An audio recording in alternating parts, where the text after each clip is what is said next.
Overspeed, or L.A Racing as known in the US, but for the review I will refer to this game as Overspeed, is the perfect example of something that many of you nowadays probably won't relate, or simply because you are younger than your uncle millennial SaltyKal, but don't worry, it's not your fault.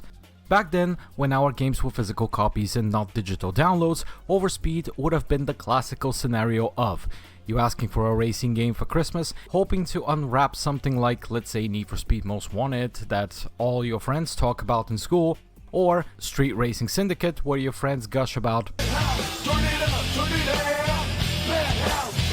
Yeah. And instead, from your grandparents, you get this. What the hell is this? Your grandparents quickly assure you how the nice young man at the convenience store next to their house was so adamant that this game from the bargain bin is such an underappreciated masterpiece that the previous mentioned titles can't even hold a candle to it. Is it really that bad, you're gonna ask me? Yes. Well, mostly. This game is bottom of the bargain bin, absolute bare minimum effort trying to ride on the current craze related to underground street racing cash grab. That's what it was back then, a cash grab. Critics, back when they had some at least semblance of a credibility, absolutely tore it to shreds. It became the 2000s racing game genre punching bag. Despite this, I do remember this game from my teenage years, and it was a little bit of a nostalgia trip for me. Also, would like to remind you that my reviews are my opinions of the game, okay? Please don't get offended or think I trash or praise the game just for the sake of it. If you remember this game fondly, happy for you, sending you a hug. Now, let's take a deeper dive into this dumpster fire.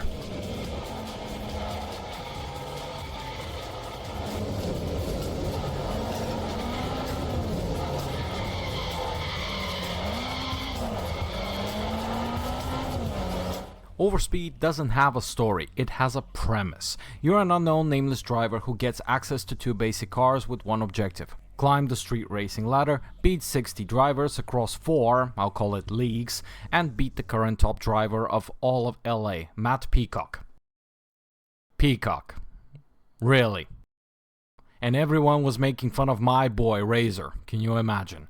The premise is essentially told through the cutting edge of 2006 technology called photo slideshow. What I'm trying to say here is the way you see how everything starts once you basically press play sets up the expectation, and in case I wasn't clear by now, the bar seems to be quite low, and I mean I can physically step over it low. The next time you get a game stock footage slideshow is when you endure the whole game and finally beat the final boss of lame names. Basically, congratulations, you're a winner. If you get it, you get it. I don't have really much to work with here. At least you got something of a general direction, but as a story or a plot, that's quite the stretch. And no, don't come to me with, you're the master of your story, you make your story in your head as it goes. Yeah, no. And that's why Overspeed on story receives 1 star out of 5.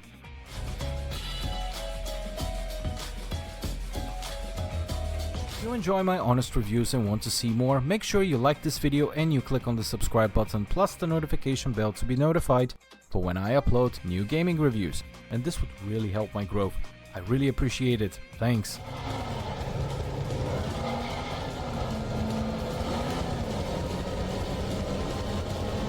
You get access to the racing scene by choosing one of 2 starter cars, and the rest is up to you.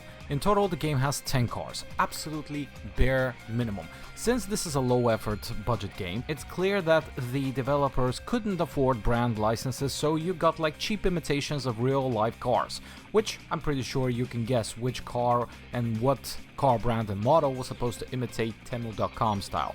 Phoenix is supposed to be a Toyota, so that's a Corolla, and presumably I think this is a Celica.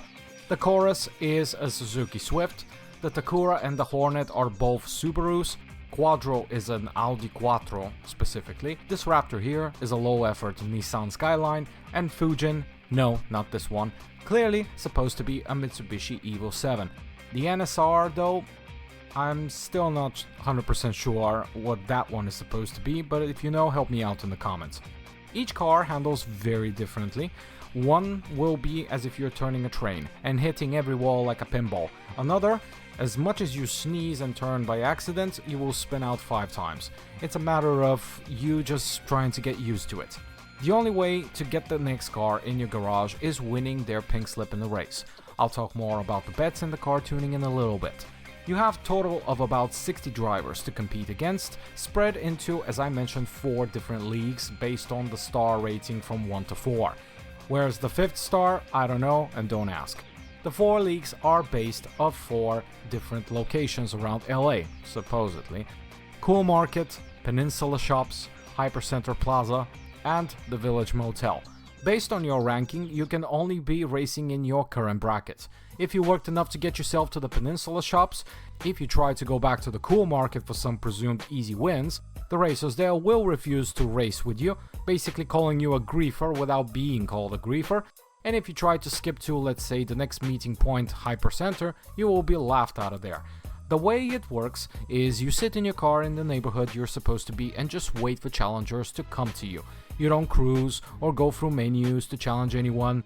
You got no free roaming. I mean, what do you expect? The game is very RNG in the rival racers aspect.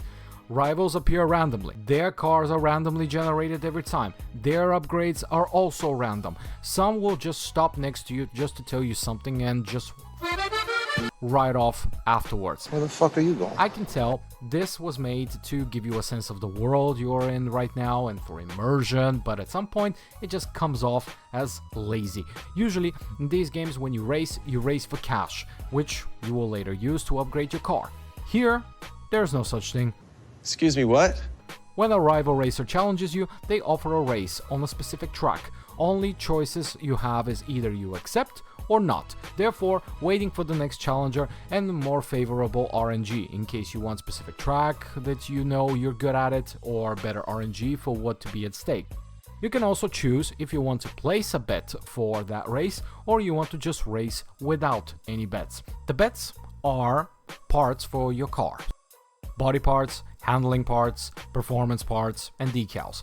The only way to upgrade your car is by winning those races and getting those parts as rewards. What would be for someone a bit of a panic inducing will be that when you want to win a proposed part, you also have to put something on the line from that same category. What do you mean? What do you mean? Either you win, you get the new part for your car, or you lose and you therefore lose a part from your car. The game, with its RNG racers, tries to match your car tuning, so not to be overtly unfair, but since you can only get new cars in the upper leagues, the base stats of the newer cars often will exceed your base stats, making for some very unfair situations. What the hell is even that? The upgrades and parts across the 4 categories have a rating of 1 to 4. Once you're able power-wise to upgrade your current car to level 4, you can attempt a time trial, where you need to pass 3 point-to-point sections, and if you're successful, your car will get a unique body kit. As an added bonus, all your car parts for this car will be locked, so even if you lose, you will not lose any parts, which is nice. Unfortunately, it also locks the car this way, so you can't make any changes to it visually or performance-wise, so that kind of begs the question, why? Because most of those body kits and even some vinyl decals, as you can see for yourself, they look atrocious. Okay, moving on. Each neighborhood has its own tracks, anywhere between 2 to 3 tracks per neighborhood. Most of the other games have a couple of racing modes. They got the sprints, they got circuit races, they got drifts, they got drags. In Overspeed, you've got one-on-one circuit races. That's it. That's all I get. I want to confess something to you quickly. I low-key despise circuit races and any race that goes for longer than 2 minutes. When you get to the last 2 neighborhoods, one race can take upwards to 5-6 minutes to finish, and that, trust me, is a personal torture for me. Okay, granted, personal torture for me and maybe not for you, but still doesn't excuse the fact that this game has only one type of race when you compare it to the competition, and this will get boring very quickly, I assure you. Now, let's talk about the AI. Rubber banding? Check, especially when they're ahead of you, which is a rare breed of its own. Generally, there are 2 types of racers, such that follow an invisible line on the road, all else be damned, and others who are straight up psychopaths.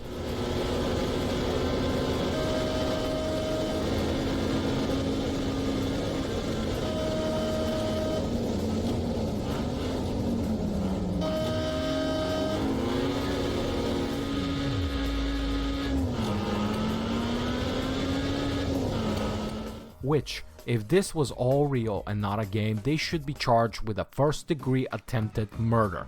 The way they drive, and you will know it by them excessively using the horn when you're close, is to make sure you never pass them. If you try to surpass them in some way, will go literally out of their way and make it their life's mission to play bumper cars with you, block you relentlessly, ram you off the road, make you spin out, crash into a wall or an object, basically to win by taking you out of the race permanently.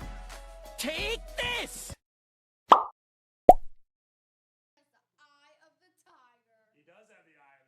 Are you sure about that? Or until you had enough of their shenanigans and rage quit the race.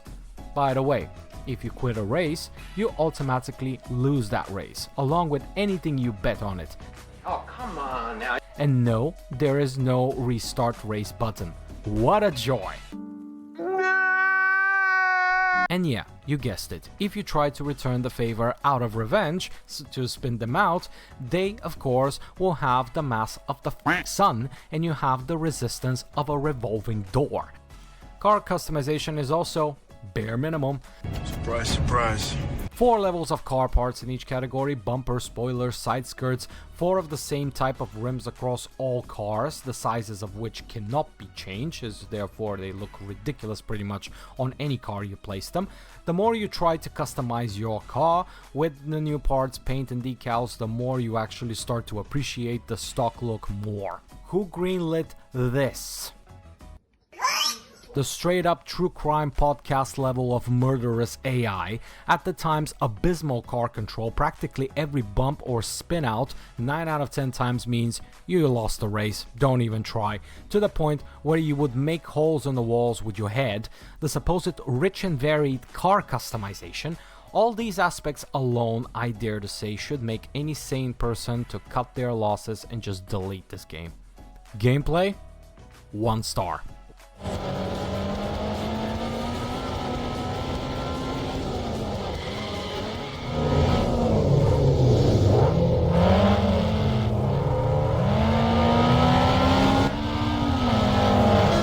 Let me start with the positives. Unlike other Need for Speed Underground ripoffs and cash grabs, Overspeed at least tries to set itself apart from the competition. I have to give credit where credit is due, as this is in fact a super rare occasion at the time. For one, what it has, and the others didn't, is a head camera view, which, if you already seen my review of Race Driver Grid, wink wink, you would know that this is a huge thumbs up moment for me. When you create your profile, you have a choice of a couple of physical avatars. In the head camera view, you can even see how your avatar holds and turns the steering wheel. It's a bit buggy, especially while the avatar is turning the steering wheel, which when I see it every time, this is what I hear in my mind. The dashboard is a little low on resolution, although clearly looks more like a picture on the actual dashboard slapped over it, and only the speed and RPM gauge work, but it's, well, a bit low effort as well. Jesus Christ. You got a choice of multiple camera options, F4 specifically being as if you're behind the driver in the middle between the 2 seats, which is a nice touch to see how the avatar is animated, and you can even see him or her using the gear shift. Minimal effort, but still an effort nonetheless. The rip-offs wanted to sell you the feel of being in a game like Need for Speed and Fast and Furious. Here, Overspeed wanted to give you the feel of actually being literally in the supposed underground car from the driver's perspective, to give you a taste of what it's like to control such a car, to show you it's not as easy as Need for Speed tries to convince you. You can't just take a tight 90 degrees turn while driving with 150 kilometers per hour. The very first time I played this game, I was a teenager, back in 2007, I think, like shortly after the game was released. Even had a steering wheel at the time, and I remember I couldn't wait to give it a spin. If you'll pardon the expression. As far as I can remember, the game was very responsive to the inputs. Overspeed clearly wanted to sell itself as an illegal street racing simulator of sorts, made specifically for the gamers who own a steering wheel, as you have visual representation of the input of the gas pedal, the brakes, and the emergency brake. The biggest torture you can do on yourself is to try to play the game with a keyboard, like me. As you can see, it's doable, as I've proven it, but it's a torture nonetheless. Supposedly, the game works better with a gamepad, although from the two I own, which work perfectly fine on my Steam, Xenia, and PlayStation emulators, for some reason the game absolutely refused to acknowledge their existence, so I can't really speak on that. If I have to give the game credit for something else, it would actually be the city environment. Even on the very first track, there are moments where the environment actually feels more real, I don't know. For example, when you drive through that narrow back street, the way the houses are placed, the spacing, it just gives off this impression that you're passing through an actual neighborhood. It's hard to explain it, and I won't twist it, that little detail did make me smile for a little while. Graphics as a whole, compared to its competition at the time, which was pretty stiff one. I mean, 2006 alone came out Need for Speed Carbon, Test Drive Unlimited. Need I say more? Need I say more? Music in this game is a mixed bag, about 13 songs which all sound very generic to me. I mean, it's alright, like... Although you may enjoy no more than 2-3 of them in total, it won't be long until you decide to mute them all together too. The car sounds are, I think the right word here is serviceable. Nothing really else for me to add here. Design, 2 stars out of 5.